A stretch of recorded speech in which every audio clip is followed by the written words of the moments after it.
Hello and welcome. Now, I know why you tune in.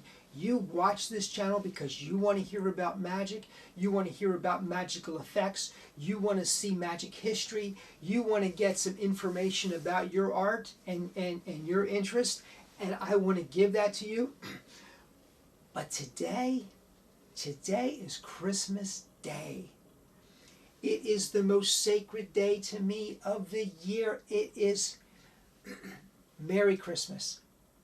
Merry Christmas. First of all, Merry Christmas. I know that we have been through hell this year. 2020 has been difficult on all of us. We're getting to the end of a year in which many of us have lost loved ones. Many of us have been ill. Many of us have feared getting the illness. It has not been a good year by any standard. But today is Christmas Day. I've often said in this series on this channel that I'm a believer. I'm a believer in magic. I'm a believer in God. I'm a believer.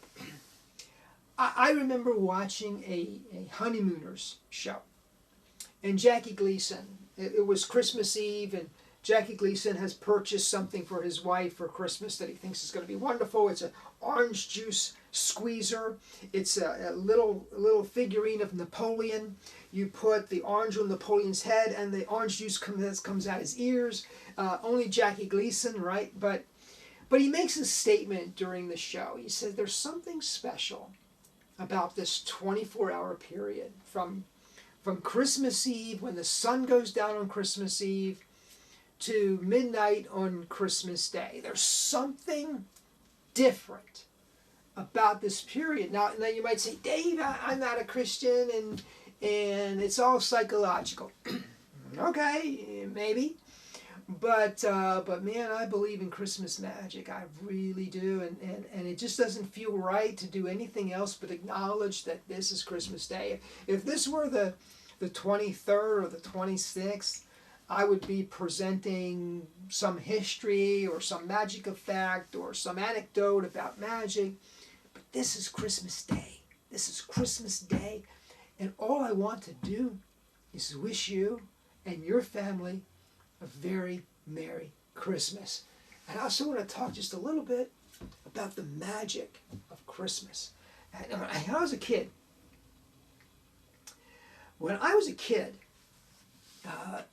my parents wanted me to believe in Santa Claus. And is there any more magical figure than Santa Claus? This character who lives at the North Pole, rides around in a magical sleigh pulled by magical reindeer who actually fly, and somehow, through some method that I never understood as a child, manages to get to every single home in every single country on Christmas Eve. That is mind-blowing. And it was to me as a child. And I tried to figure out, I lived in a row home in Baltimore. A row home. Not a townhome, a row home.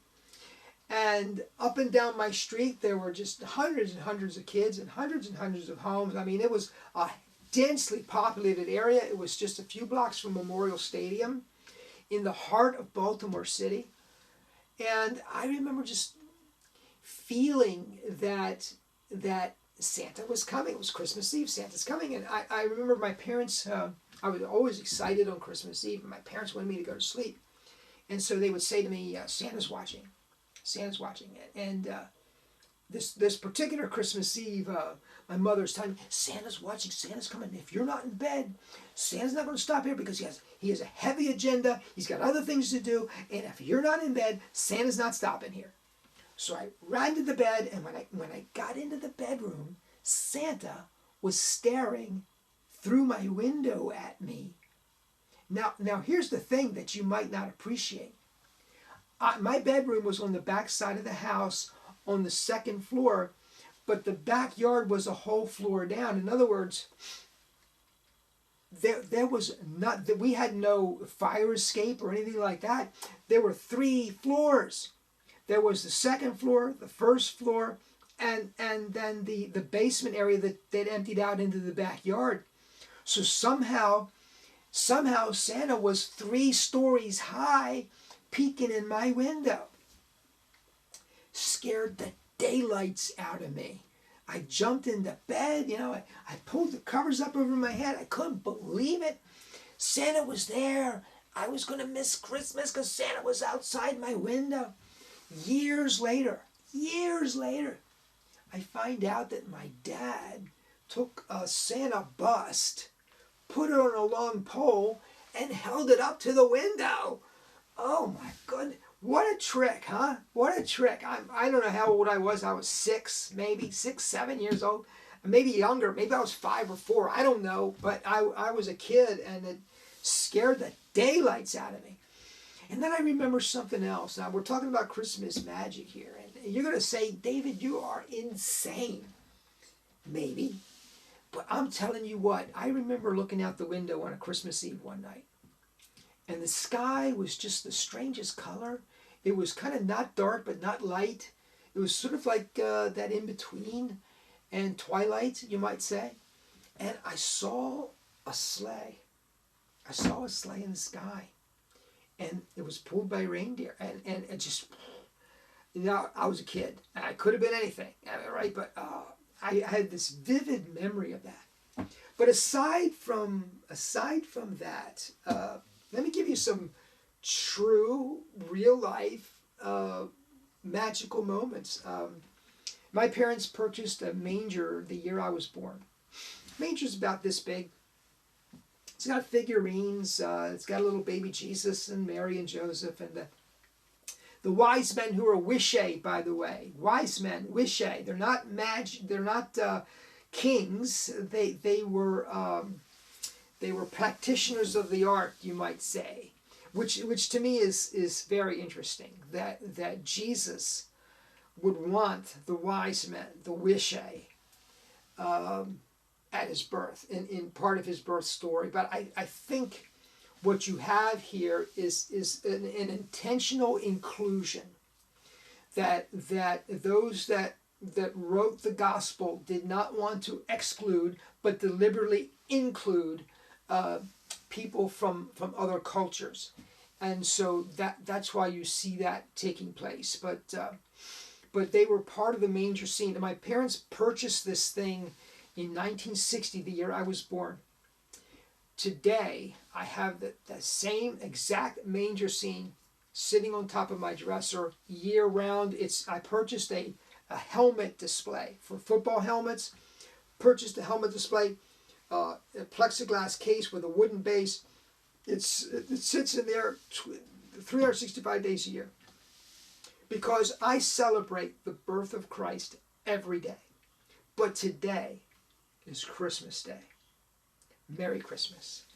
One last story I want to tell you about Christmas. My Aunt Eleanor began hosting the Christmas Eve party in the 1950s. And she has hosted that party every year until 2020. And the reason she's not hosting is because of COVID-19. Because of concerns for the safety of the family. We have opted as a family not to get together on Christmas Eve and celebrate for the first time in my lifetime. I don't share that story with you to illustrate how difficult 2020 has been on all of us.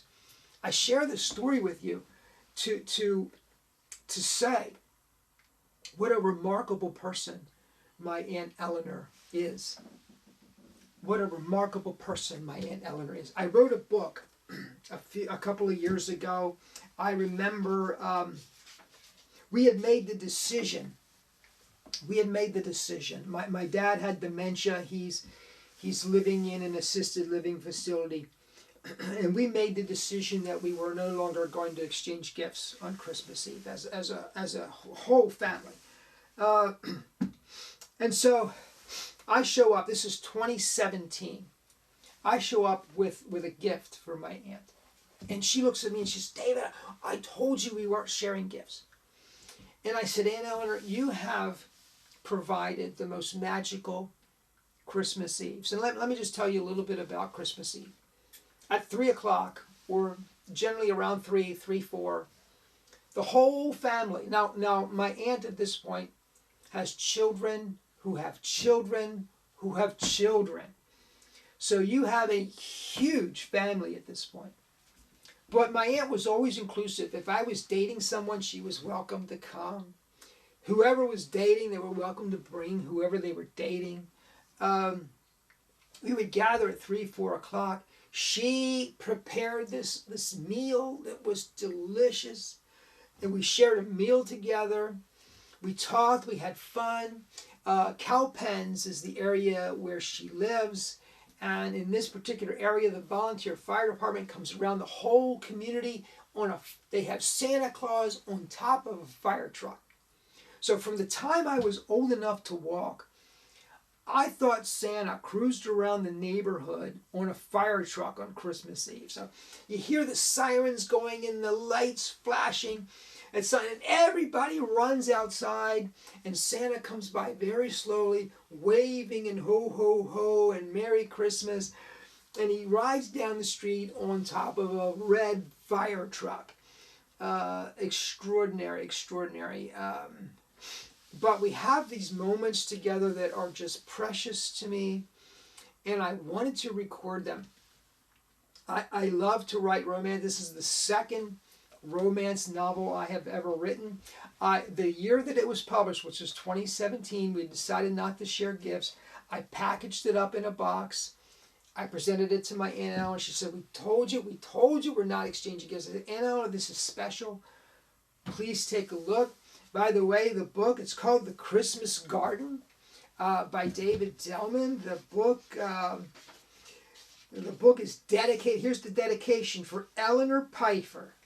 Some of the happiest moments of my life were spent in her home on Christmas Eve, and that is the truth.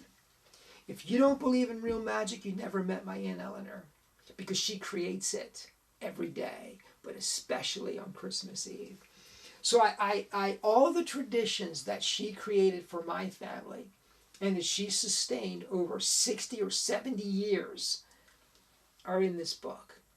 It's a fictional story, fictional characters, but their traditions, the family traditions, are Eleanor Pfeiffer's.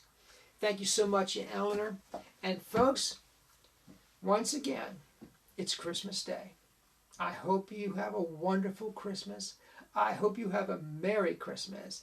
I hope your family is with you. I hope you are happy. I hope you are healthy.